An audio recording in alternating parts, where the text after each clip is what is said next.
کو دین کی بنیادی اور ضروری باتیں صاف صاف بتاتی ہیں، جن میں سے چند باتوں کا تذکرہ کرتے ہوئے فرمایا اللہ تبارک و تعالیٰ کے سوا کسی کی عبادت نہ کرو، والدین، رشتہ داروں، یتیموں اور مسکینوں کے ساتھ اچھا سلوک کرو، عام لوگوں کو خیر اور بھلائی کی باتیں سکھاؤ، تمام آداب کی رعایت کے ساتھ نماز پڑھتے رہو، زکوٰۃ ادا کرتے رہو۔ ان احکام پر عمل کرنا ہر مسلمان کے لیے لازم اور ضروری ہے۔ اللہ تعالیٰ ہم سب کو عمل کی توفیق عطا فرمائے۔ کون سی باتیں؟ اللہ کے سوا کسی کو معبود نہیں سمجھنا، والدین کے ساتھ اچھا برتاؤ، رشتہ داروں کے ساتھ اچھا برتاؤ، یتیموں اور مسکینوں کا خیال رکھنا، اور عام لوگوں کو دین کی باتیں اور اچھی باتیں سکھلاتے رہنا۔ اس کے علاوہ کیا ہوا؟ نماز کا آداب کے ساتھ، اہتمام کے ساتھ پڑھتے رہنا۔ کتنے نماز کی وجہ ہے کتنا کا آداب کے ساتھ، نماز کو آداب کے ساتھ پڑھنا، اس کی رعایت کرتے ہوئے پڑھنا، اس کی پابندی کے ساتھ پڑھنا، کتنے تاکید کے ساتھ کا ہے۔ لیکن آج پھر بھی امت اسی چیز سے دور ہے۔ یہودی حضور اکرم صلی اللہ علیہ وسلم کو اپنی طرف متوجہ کرنے کے لیے رائنا کہتے تھے، جس کے اصلی معنی ہے آپ ہماری رعایت فرمائیے، لیکن یہود کی زبان میں یہ گستاخانہ کلمہ ہے جس کے معنی احمق، جاہل، بیوقوف کے ہے۔ یہودی گالی دینے کے لیے اس لفظ کو استعمال کرتے تھے۔ اللہ تبارک و تعالیٰ نے مسلمانوں کو اس لفظ کے استعمال کرنے سے منع فرمایا، لہذا جن الفاظ کے دو معنی ہو، ایک اچھے اور دوسرے برے، ایسے الفاظ کو استعمال کرنے سے بچتے رہنا چاہیے۔ مسلمانوں کو صبر کی تعلیم۔ اللہ تبارک و تعالیٰ نے مسلمانوں کو لوگوں کی شرارتوں، تکلیفوں پر صبر کرنے، فوری طور پر بدلہ لینے کی بجائے معاف کرنے کا حکم دیا ہے۔ ساتھ ہی نماز پڑھنے، زکوٰۃ دینے، نیک کام کرنے کی تاکید فرمائی۔ جب صحابہ کرام نے اس حکم پر عمل کیا تو اللہ تعالیٰ نے ان کی مدد فرمائی۔ اللہ تعالیٰ اپنے وعدے کے مطابق دنیا میں بھی اچھے اعمال کی وجہ سے مخالف پر غلبہ عطا فرماتا ہے، آخرت میں بھی بہترین اجر عطا فرمائے گا۔ لہذا ہمیں دنیا آخرت کی کامیابی کے لیے اچھے عمل کرتے رہنا چاہیے۔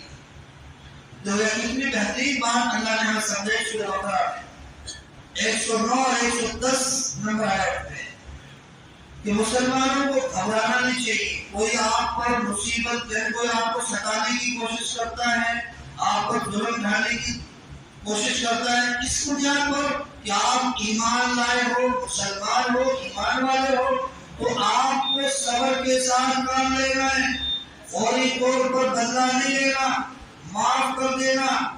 لیکن ساتھ میں کیا کہا؟ ہرجوش میں جاتے یہ ایسا ہو رہا، ہم کیوں جواب نہیں دے؟ اللہ نے کہا تم ساتھ نماز کو پابندی کرتے رہنا، نماز کو پڑھتے رہنا۔ اگر تم نماز کو پابندی کے ساتھ پکڑ لو گے، اللہ تمہاری مدد کر لے گا۔ ہم اسی چیز سے دور ہیں، پھر تو اگر ظالم ہم پر حکمراں بنے گا، ظلم اٹھائے گا، قصور ہمارا کسی اور کا نہیں ہے۔ اس لیے مسلمان نماز کو تھام لے، نماز کو پکڑ لے، پھر دیکھو جس طرح اللہ نے صحابہ کی مدد فرمائی، آج امام علی کے مدد کرنے کی تیار۔ مسجد کو ویران کرنا، جو شخص لوگوں کو مسجد میں اللہ کا ذکر، عبادت کرنے سے روکے، مسجد کو ویران کرنے کی کوشش کرے، ایسا شخص سب سے بڑا ظالم ہے۔ مسجد میں اللہ کے ذکر سے روکنے کے مفہوم ہے یہ بات بھی داخل ہے کہ مسجد یا اس کے اطراف میں کوئی ایسا کام کیا جائے جس کی وجہ سے مسجد میں عبادت کرنے والوں کی عبادت کا خلل واقع ہو، یا کوئی ایسا فتنہ برپا کیا جائے جس کی وجہ سے مسجد میں نمازیوں کی تعداد کم ہو جائے۔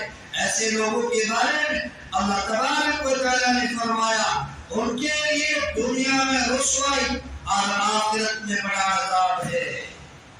مسجد کو ویران کرنا کتنا بڑا جرم ہے، لیکن آج امت سمجھ نہیں رہی ہے، پتہ نہیں بٹنے کی کوشش کر رہی ہے۔ آج ہم نے مسجدوں کو ایک جاگیر سمجھ رکھا ہے، اس لیے تو مسجدوں پر اپنا اپنا الگ لیبل لگا لیے، یہ فلانے کی مسجد، یہ فلانے کی مسجد، جس کو وہ فلانا آدمی نہیں کر سکتا، یہ ایسا آدمی کیا لگا رکھا ہے۔ کوئی مسجدوں کے اندر کسی مسلمان کو روکتا ہے تو سب سے بڑا وہ ظالم ہے کہ مسجد میں دیوبندی نہیں آ سکتا، مسجد میں اہل حدیث نہیں آ سکتا، تو پھر مسجد میں کون آئے گا؟ یہ بھی آئیں گے ایمان والے، تو پھر کیا غیر ایمان والے بن گے؟ مسجد کیا غیروں کے لیے بنی ہے؟ اگر آپ ایمان والوں کو مسجد کے اندر آنے سے روک رہے ہو تو کیا غیروں کو نماز پڑھاؤ گے؟